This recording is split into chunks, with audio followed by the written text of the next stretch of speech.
time to read our Bible story. Last time, we read about God creating all things. You remember that?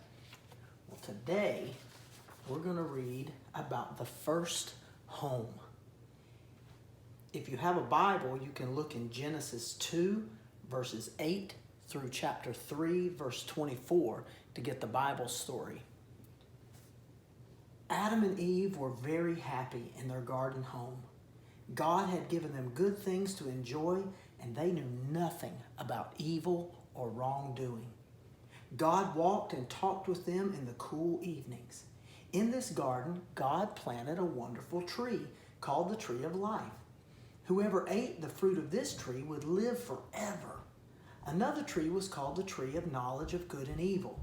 God said, "You may eat the fruit of every tree in the garden except from the tree of the knowledge of good and evil.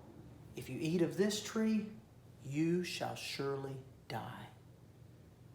One day, the serpent asked Eve, "Will God let you eat the fruit of every tree in this garden?" "We may eat of every tree except one," Eve answered. "God told us not to eat of the tree of knowledge of good and evil, lest we die." "You will not die," the serpent replied. "God knows that if you eat fruit from this tree, you'll become as wise as God, to know good and evil. That is why he has forbidden you to eat it." Eve looked at the fruit. If it would really make her wise like God, she wanted to taste it. Reaching out her hand, she picked the fruit, ate it, and gave some to Adam. He too ate the fruit. At once, Adam and Eve knew they had disobeyed God. Fear filled their hearts. How afraid they were to meet God. They had never been afraid before, but now they tried to find a hiding place among the beautiful trees in the garden. Their hearts had become wicked. Soon, a voice called out, "Adam, where are you?" Adam answered, "Lord, I heard your voice and I was afraid, so I hid." "Why should you be afraid to meet me?" God asked. "Have you eaten the forbidden fruit?" Adam said, "Eve gave me some of the fruit, and I ate it." "What is this you have done?" God asked Eve. She answered, "The serpent tempted me, and I ate." God's heart was full of sorrow and pain because Adam and Eve had given in to the tempter and had disobeyed him.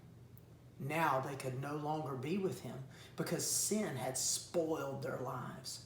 They were no longer fit to live in the beautiful garden God had made for them. God sent them out into the world to make a home for themselves. At the gate of the garden, he placed an angel so that Adam and Eve could not come back to eat of the tree of life. To Eve, God said, "Because you have disobeyed me, you shall have pain and trouble." God punished Adam too. No longer would it be easy to grow fruits and vegetables. Weeds and thorns and thistles would grow in his fields. When Adam and Eve died, their bodies would become dust again. All this came because of sin. As the years passed, however, the children and grandchildren of Adam and Eve remembered a promise. Someday, God would send a Savior to make men free from sin and death. Ooh, tomorrow. Can't wait till tomorrow. Boy, wasn't that a good story? Hope you have a good night. God bless you.